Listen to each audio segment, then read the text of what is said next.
Good afternoon. Welcome everybody to another edition of Real Talk here on Shelbyville Now. Yes, sir. Before we get started, I want to make sure everybody knows what's going on, and we want to be transparent with all of our viewers. Bo Gill is currently a declared candidate for Beaufort County Commissioner. Real Talk remains an editorial program under the full control of Shelbyville Now. This platform is not affiliated with any campaign, and we will offer equal access to all qualified candidates in this race. Our goal is to provide open discussion of issues facing Beaufort County while maintaining fairness and transparency. Okay, now that the business is taken care of, All right. we're going to talk about something that just came out recently, and it could take the entire time that we have today to talk about it, Bo. And we want to thank our sponsors, 580 Graphics and Dennis Young Insurance. Before we dive into the topic of the day, let's hear from our sponsors, and we'll be right back. Looking to make your brand stand out? At 580 Graphics in Shelbyville, we turn your ideas into bold, professional results. From custom logo design to screen printing, embroidery, vehicle wraps, decals, banners, and signage, we handle it all in-house with precision and fast turnaround. Whether you're a small business, a church group, a sports team, or a growing company, our experienced design team works with you every step of the way to bring your vision to life. We don't just print graphics. We help you get noticed. Exceptional service, eye-catching design, results that speak for themselves. Visit 580 Graphics today and let your brand make a statement. Get the results you want with the personalized service you deserve at Dennis Young Insurance Agency. As a local independent agency, we offer coverage from several different companies, including Erie. So whether it's auto, home, life, personal, or business, we can find the right coverage to meet your unique insurance needs. And with a rate lock advantage, your rates won't go up as long as you do not change drivers, autos, or addresses. Contact us at Dennis Young Insurance Agency, insuring Shelbyville and surrounding areas since 1988.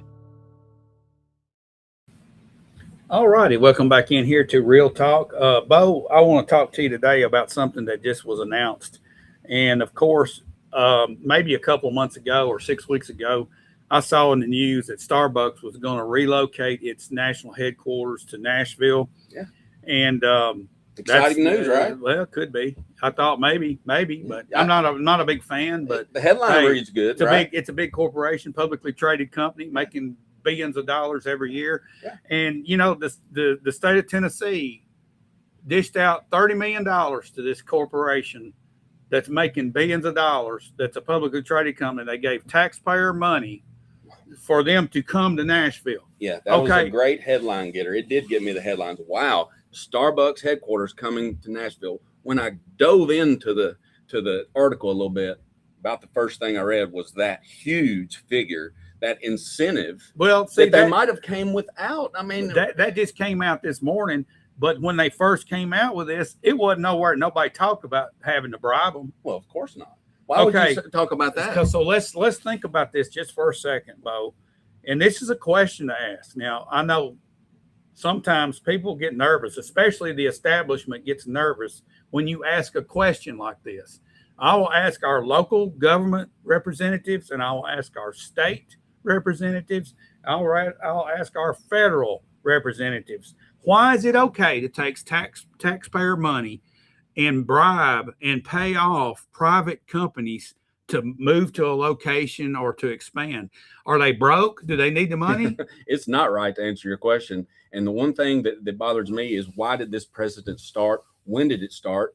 And why do we need to give away public money to make a company that we think so great, it's going to be so much? Why do we need to do that? And the answer is, we don't.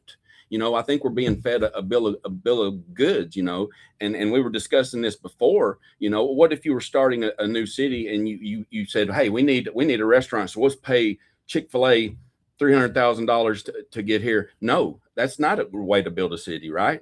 And the way to do it is from the inside within, building it with, you know, the family, the citizens, the people that come to the city, and the commerce, and let them build their businesses. Instead, exactly, you know, the mindset is automatically, okay, here's $300,000, and I think they expect that now. You know what? I think a lot of it is the general public is ignorant to the way business operates. And now when I say ignorant, that's not a derogatory term. What I mean is they don't know the facts. People got a job, they work every day, they try to feed their family. They don't understand that the place that they work, if it's a business, okay, and not government, which it's hard now to tell. We've got as much government stuff employing people as we have private sector anymore. Oh, yeah. But if you work in the private sector, that means somebody risked some money somewhere to start a business. That's right. And you're working for them, getting a paycheck. The government did not start that business. No, it started from an idea. All right. So when you hear people talk, and especially on social media posts, I see this all the time. Well, they ought to bring this here, or they ought to bring that there. They're referring to the government. They're referring to the government, but they is really you and I. We are the people that bring businesses here. Right. If we want to start a franchise or just build our own, like Bo's Burgers, or if I wanted to bring a Wendy's. Is that an announcement? You gonna start Bo's Burgers coming in 2028, 2 years? No, I'm just kidding. I don't do the burgers. But if I was going to, incentivize, well, why not do that to the local citizen? Well, no, let's just say no, incentivize, and let's build it up. Let's let you build your business. How about this? We keep that money and we pave an extra road or two. I think that would be good. We just paid Chick-fil-A $300,000 a few years ago. Well, and what's very concerning is I said and listened to a retail group locally come and talk to us about retail and about recruiting retail, and they said point blank that nobody's coming unless you give them that fee, that incentive. Okay, well, I just say don't come. Yeah. Here's the thing. If that's the way it is, if all these cities are willing to take taxpayer money and squander it away into a private business, that money, it's illegal. Yes, it really is. It is. A good, healthy relationship can bring good businesses. A good, healthy town can bring in good businesses. A good business will come to a healthy town. They don't need to be bribed. Exactly. If you've got the demographics, if the business will succeed there, people want to come. Okay. If they don't want to come, what is it? Kind of like tying the stake around your neck to get the dog to play with you. Well, this is ridiculous. It is. And now that it's been started, now all of these businesses, that's the first thing they come with now. So they can do that. Somebody's got to stop it. Exactly. Now, Tucker Carlson had an argument, actually not an argument, a debate with Kevin O'Leary. I don't know if you saw that interview, but you need to watch it. But he's talking about building this data center, 62 square miles in Utah. And Utah is going to pay him billions of dollars in tax credits to do that, to ruin the landscape. 62 square miles. You know what? That's bigger than Manhattan, Bo. Would that be the biggest building in the world? I mean, I've never heard of anything so big. I think it's a series of buildings. I'm not sure how it's going to look. And it'll be there probably won't be more than 10 humans occupying this whole deal. Supposedly there's going to be 2,000 people there. Well, okay. But that's a lot of mileage. Well, that's tiny compared to the footprint that it leaves. Oh, the footprint and the what it requires, the energy it would require. Can you imagine the energy consumption of something like that? It'll suck every bit of electricity out of the western United States. I mean, not that, and then they're not already, it's already hard enough to get utilities out where they are. Yeah. So here's my question for you people that are watching out there today. And if you happen to watch this later and then don't watch it live, I'd like to check the comments. Do you think it's right for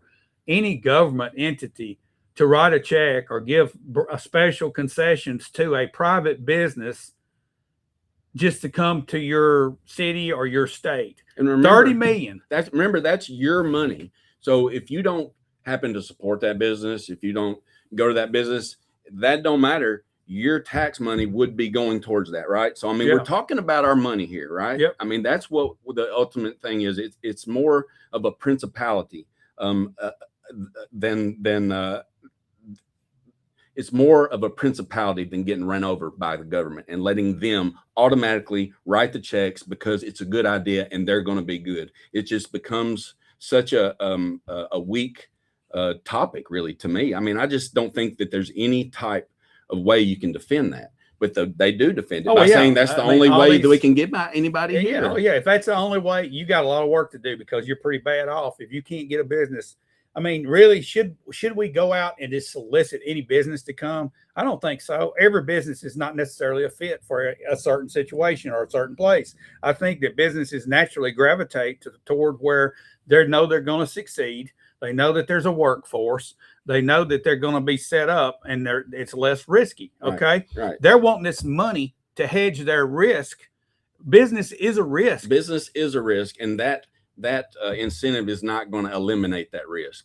You know, it'll do anything. It might just give them false hope. Okay, to beef them up real early. All right, so we're talking about, for those that joined late, Starbucks relocating to Nashville. The state of Tennessee is giving them $30 million for the headquarters as an incentive. As an incentive, and I don't know. I mean, have they done this? I know that they're paying for the Titan Stadium, the new Titan Stadium. Well, and the state has kicked in, the city has kicked in, and the Titans have got a fraction of it. But this is $2.1 billion, the most expensive football stadium in the NFL. And they just announced we're getting the Super Bowl. And the way that they're justifying is all this commerce. Well, it's going to take a lot of tax dollars to pay that $2.1 billion. It might take more than the Super Bowl, too. It's going to take more than the Super Bowl. I think that was just it take 10 of them. That's the kind of the carrot right there, because it's really coming a lot sooner than we thought. I mean, for goodness sakes, the stadium's not complete yet, and we got a Super Bowl until coming. 2030. Now, have you driven by it? Oh my goodness, it is a massive. It's been a while. It's a massive government. I try to stay away project. from Nashville. I do too, but I went there not too long ago, and it is very nice. It'll be like Atlanta if you've been around the new Turner Field, how things have just kind of built around it and gone out. It's gonna boom that area. I agree. I don't know. I just don't know if you're gonna recoup that. You're gonna have more people coming into town, yes, because people in Middle Tennessee that are average people are not going to pay a $1,500 fee to go into the place and not even get a parking place on this side of the river. No. You got to park over on the other side and pay for a shuttle to come across. And then there's no tailgating. Right. No tailgating. No, it's eating. You go spend your money inside there. You've got to spend. Right. There's no. No, you can't spend money. You got to put it on a debit card. Yeah, you got to spend your plastic, no or cash, your tapper or your thumb, or if you got the eye one that you wink and it'll pay 10. And okay, I don't know. But look, and that's another pet peeve. Don't even get me started on the cashless environment in Nashville. But it's going to be a madhouse, that's for sure. They want you to not bring your food. And the days of stopping, like in Murfreesboro, when we used to go to the Titans game, we'd stop like in Murfreesboro or Franklin and eat, and then go in, and maybe hit a tailgate on the way. But it seems like those days are over. They want it to be more of an economic restaurant style, just everywhere. There's just entertainment everywhere you look. They don't want you to miss a step of entertainment. Watch out, you might. Well, it costs a lot of money to walk through Nashville, I'd say. Oh, it does. I would say so. Even if you're homeless, I mean, I don't imagine. Well, I mean, if you go through there, I mean, it's outside of my league, and most everybody, the average person can't go up there and do anything. Actually, an average person can get out of the house these days. No, go to the grocery store. I know. Come on, go with the $100 bill to the grocery store and see how happy you are when you walk out. But let's get back to the topic. We kind of went down a rabbit hole, but I just wonder how many people think it's okay to take tax dollars and give it to private businesses. All right, let's look at the city of Shelbyville. Let's say we hired somebody to recruit businesses to come in here. If they hired me, here's what I'd tell them. I'd say, we're not going to give you any incentives. These are the incentives that already exist. We got a great bunch of folks in Shelbyville, Tennessee. Mm-hmm. Yes, we got people that'll work hard, that'll get behind your business and support it.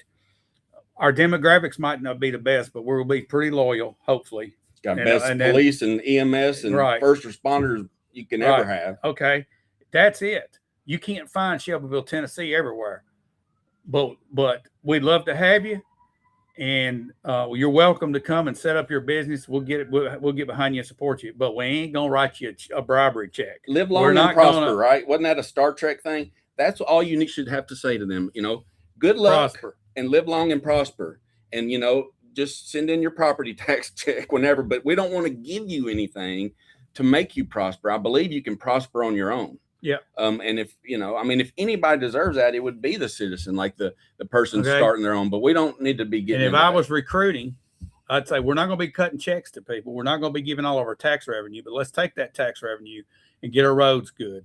Let's at the county level, let's give more to education. Let's work on getting some grants. Let's get this place. Let's spit shine this place. Get it looking good and attract people that way instead of bribing them. But honestly, I mean, we got a great police force. We got a great sheriff's department. We got EMS, and man, they've been working their tails off this past week. Yeah, there's a wreck every 15 minutes. There is. I don't know if it's because it's been raining recently. I don't know what's going on, but there's a lot of wrecks. Everybody slow down. I've noticed a lot of fast driving, and it might have been me one time, so you might have noticed me, but I've been noticing y'all too. So we're all, just slow down. There's no hurry. It's wet out there. It's going to be slick. But yeah, I've noticed a lot. So the EMS, police, I know y'all are seeing and working a lot of things right now. So hats off to you. We're praying for you. And for anybody in any of these serious wrecks, we're praying for you too. But we've got to slow down. I mean, I'm seeing some crazy drivers. I mean, I know I'm not saying that I'm a great driver. Okay. Let's just get that out of the box. If you just slow down, it helps. It helps. And that's what, it's taken a few tickets in my life to slow me down, but I'm slow now. I'm under the speed limit nowadays. Well, I mean, I try to stay, today I was watching on Madison Street. It's 40 miles per hour down through here. Yes. And people running 50 and 55, and you're looking at some of these trucks coming through town. They're not slowing down a bit coming down through here. No, they're not. And when you're on a side road, even if you have a light, you better look close, because some of these guys will just run right through the lights. Be aware and know 2 steps ahead. You should know everything that's around you, every car at all times. I mean, that's just the way I was, raised to drive. I know everyone has their own way of driving, but I'm always trying to be aware of everything around me. Be aware, slow down, don't drink and drive, don't do drugs and drive, and don't text and drive. How about that? That's worse than all of it. It's there's a lot of things that can distract us out there. And you got people running around look like this.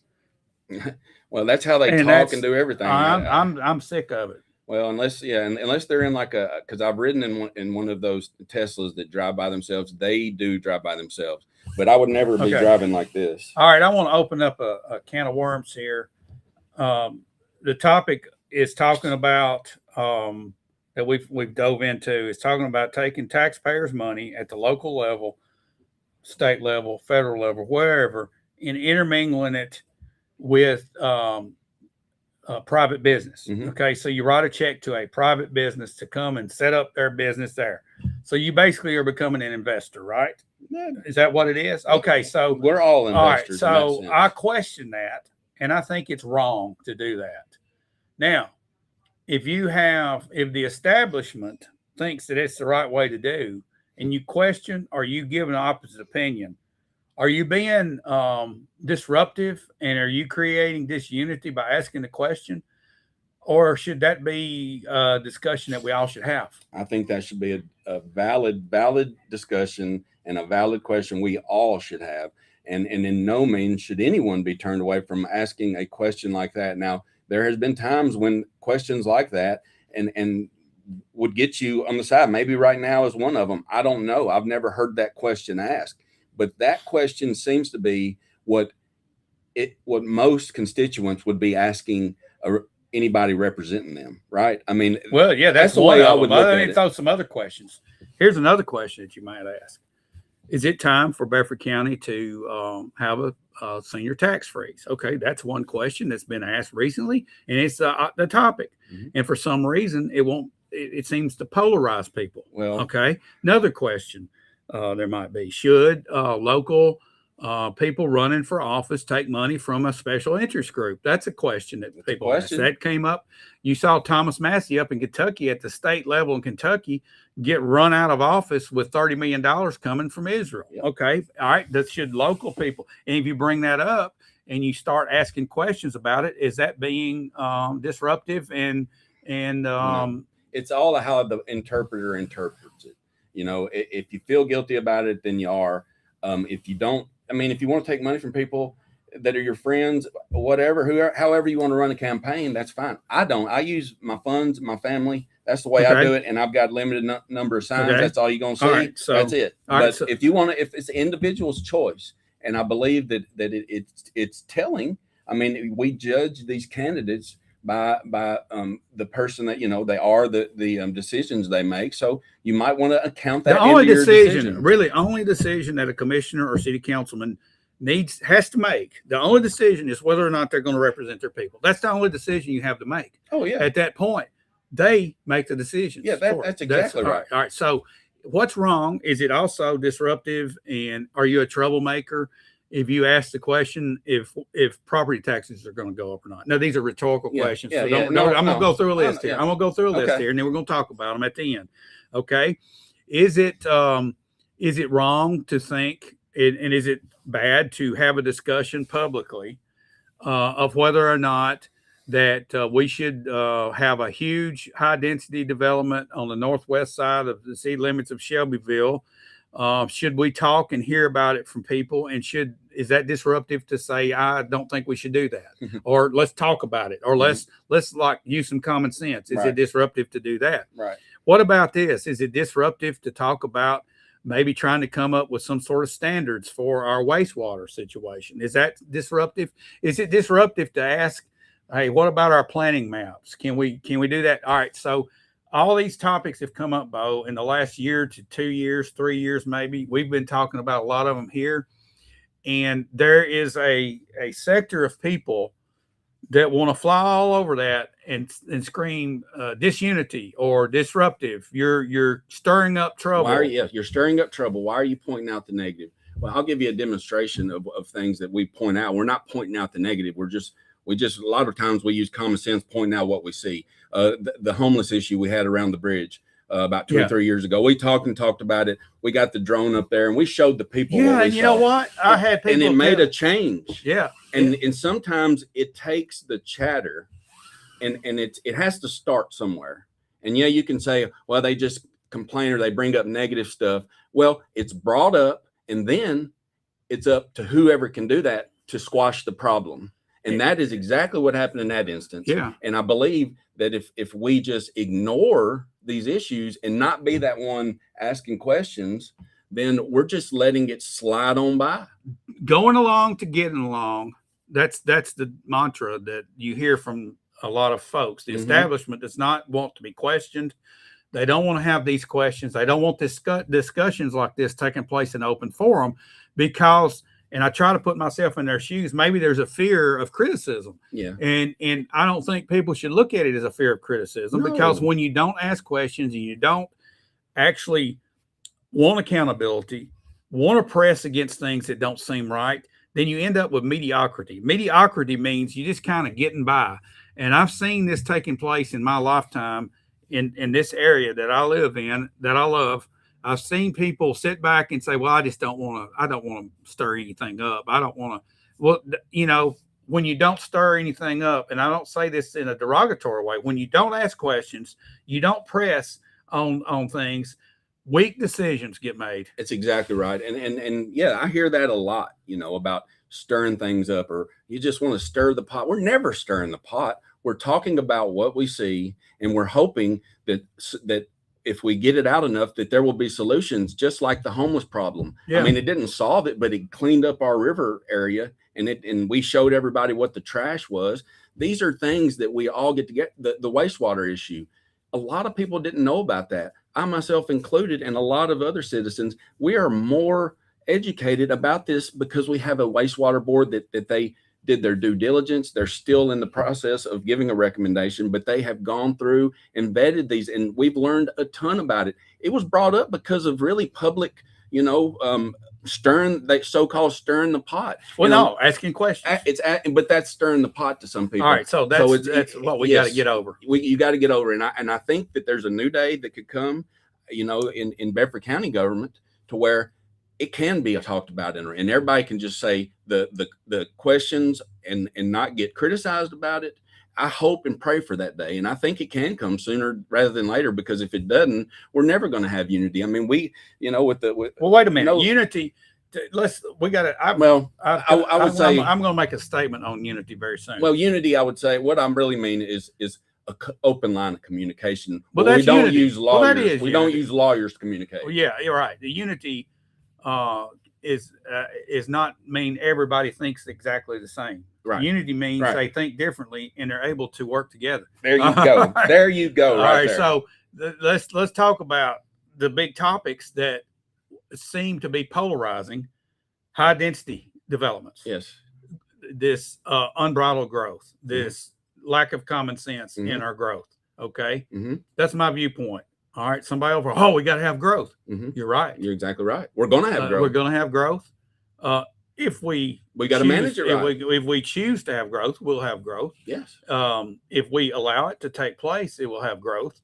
And that means growth is a lot of different things. It's not just about more rooftops and more peoples, Yes. more heads. It's a very, It's a yeah. big topic, but that just talking about it should not polarize the entire community. no, it shouldn't, but it sure does. And it'll put you, it'll make family dinners a different place in some places. Why? It shouldn't at all. Everybody has different opinions. And we got to put away the ego or whatever's in the middle, whatever we're really the bridge we're going to down, and realize the other person we're talking to and listen. We got to listen. I hear a lot of people thinking when I'm talking. Yeah. I can still see they're thinking and they're not listening to what I'm saying. And I'm really trying to tell them. And I think if you listen and then really, I think you can meet both ways. We're not going to all get what we want, right? I mean, the only way to do that is elimination. And that you don't eliminate. I have to say, if somebody has an honest opinion about something, they probably got some good ideas that go along with them. Yes. So you have to listen to those good ideas. You got to listen to them. And you may not agree at all. Yeah. But if you don't communicate and you don't have that banter back and forth, you never will. Right. Another topic that came up that was stirring the pot, labeled as stirring the pot. We got a drug problem in Bedford County, and we really need to do something about it. And you would have thought there was a hand grenade thrown in the room when that statement was made. Oh, we don't have a drug problem. Yeah. Wait a minute. Society has a drug problem. Yeah. It wasn't a critique No. of anybody doing their job or not doing their job. It was just basically making a statement. We have a drug problem. Yeah. It's kind of like yeah. All right. We got one. We got one. They got one. Everybody's got a drug problem. It's we society. wish we could fix it. And they work hard, like you say, but how can we as a citizen help that? That was a question brought up. That's a good question.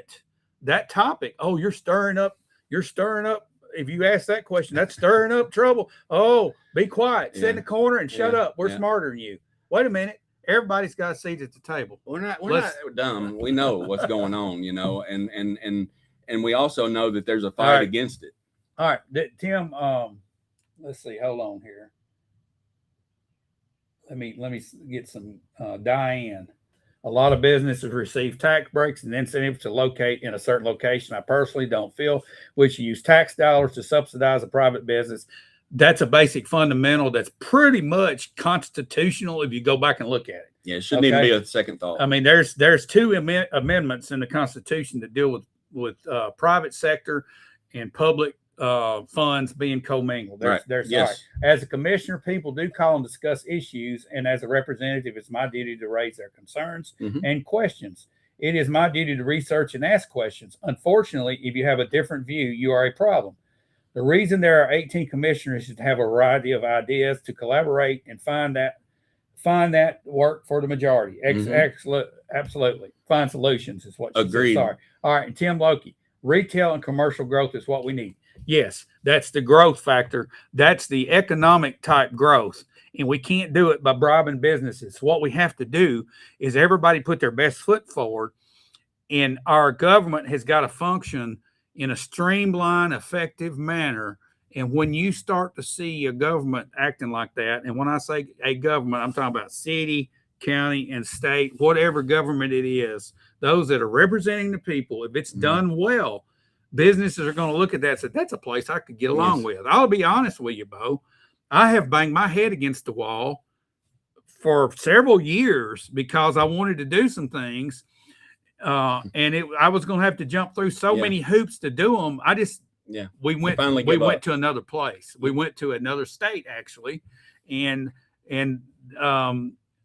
the expansion that we wanted to do here ended up somewhere else. All right. So that's what happens. That's one thing. All right. And at the same time, I'm watching people get handouts that hadn't lived here. They just kind of fly in here.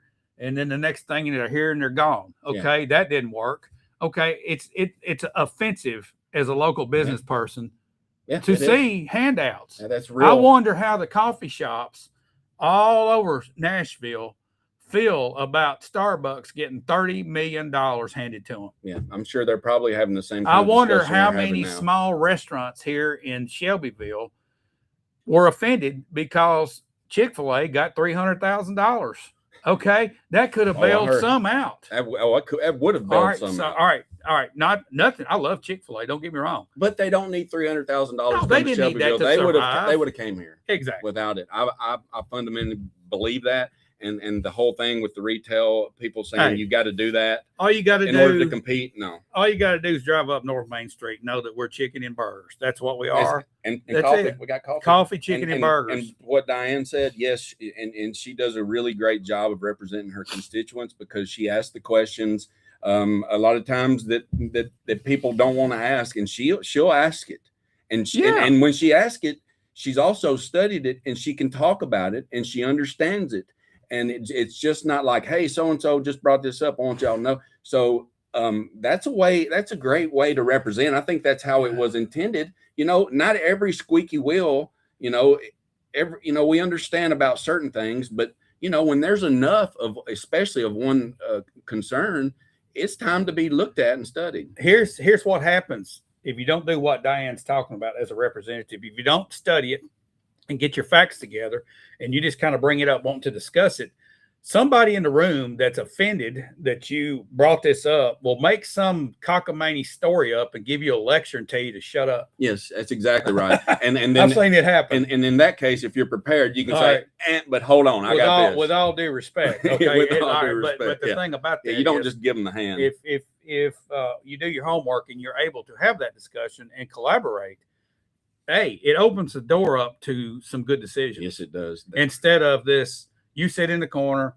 we're smarter than you, you're not a part of the team, blah, blah, blah. Well, it kind of, if you look at it as a dark room, and when that starts to happen, you see a door open and sunlight start coming in. It's almost like, have that, Bo. Well, I like the sunlight. I like it. I think we get stuff done in the sunlight, and we got to stay out of the dark, but I understand your sentiment there. All right. So the question that we started with, is it okay for taxpayers' money to be given to private business? Diane Neely gave her opinion. I'll give you mine. I think it's not only wrong, but it's unconstitutional. And I think right now we're wiping our behinds on the Constitution these days. And everywhere. I'll agree with both of those. And you could say it's a little unethical. I mean, absolutely unethical. So I just don't think that it's a great practice at all. And it should never be done again in this town or anywhere. And if it is, then it should be, it should be shamed. I think Shelbyville is enough to get people. We got enough to get them to come right here.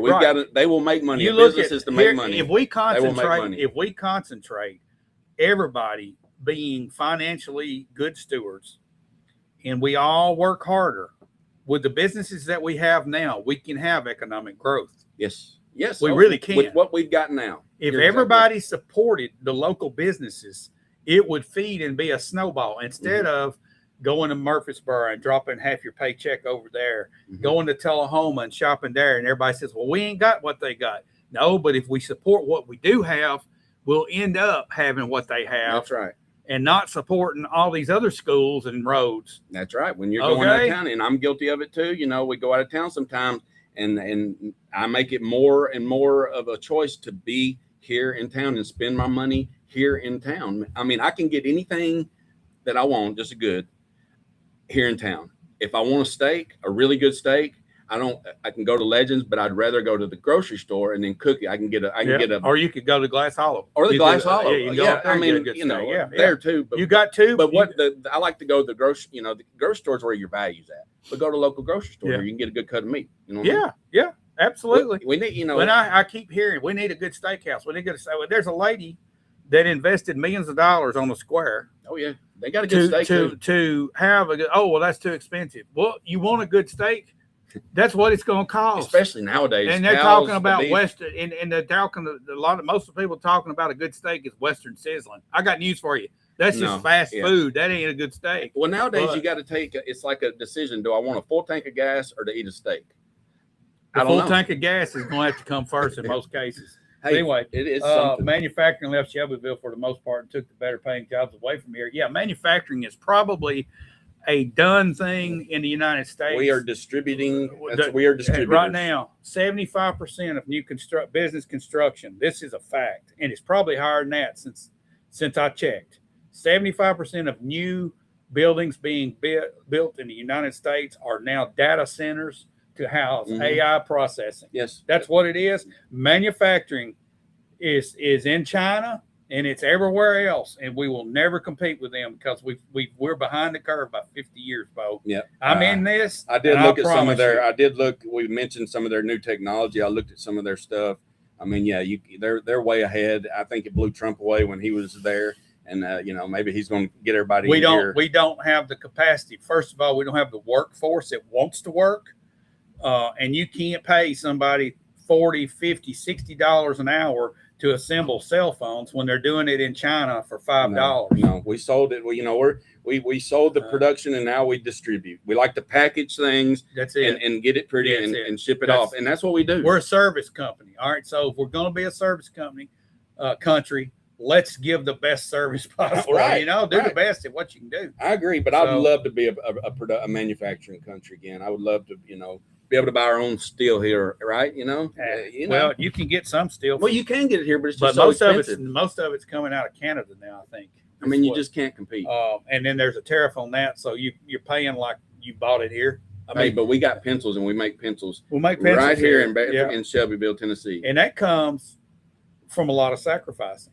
Yeah, I mean, you've got to be able to compete on that market. You got to have a niche product that's not being made somewhere else. So it's about the quality. That's right. That's the one thing that we can, as Americans, look at and say, let's build the best product we can if we're going to build one, and make it the very best. Yeah. And you're not going to sell it to the masses, but you're going to sell it to a select bunch of people that want the highest quality product. Right. For instance, this shirt right here, this could be made in the United States, but it probably cost over $100. Oh, yeah. Okay. This is a good quality shirt, and it's made in Thailand. And you can get it cheaper. It's more affordable now. It's about $50. They still knock it up about 300%. Oh, yeah. They're making a 300% markup from cost to in consumer. But in the United States, they'd cost you $100. Yeah, there's a factory over in Tullahoma that used to make shirts called Tennessee Apparel. They have drastically, I mean, it's just basically, I don't think they're even operational. There might be a few people still in there, but I knew a guy that did some work on their sewing machines, and he was talking about how, just everything went overseas. Well, there's that. I mean, Sundrop was created in Tullahoma. We had Coca-Cola well, Sundrop's still being put in bottles somewhere, and I don't think it's China. Where is it? Where is China? I need to know. I really would like to know where their headquarters is. I'd visit them and maybe. Okay. Diane, as a representative, you have to understand how every decision affects different segments of our population. You have to be able to listen to a cross section of people 100%. You've got all of the spectrum there. And one of the points that I want to add to that is the people that are on the lower end of the economic scale need the most help and probably need to be listened to the most, because they're the ones that are out in the workforce. They're the ones that are struggling. And if we don't listen to those folks, we're in trouble. Well, those are the ones that seem to really know. You can really get the beat of things, and it's exactly those folks there, and you can see it in their eyes when they're talking about these things. They care. It means a lot. It means, if they're going to survive. I mean, it's on some of these issues economically. So I would definitely agree with that statement. But everybody should be. Everybody deserves representation, and that's what, and they have it, and that's what Diane is saying. So I think we've got some other commissioners that feel the same way. Yeah.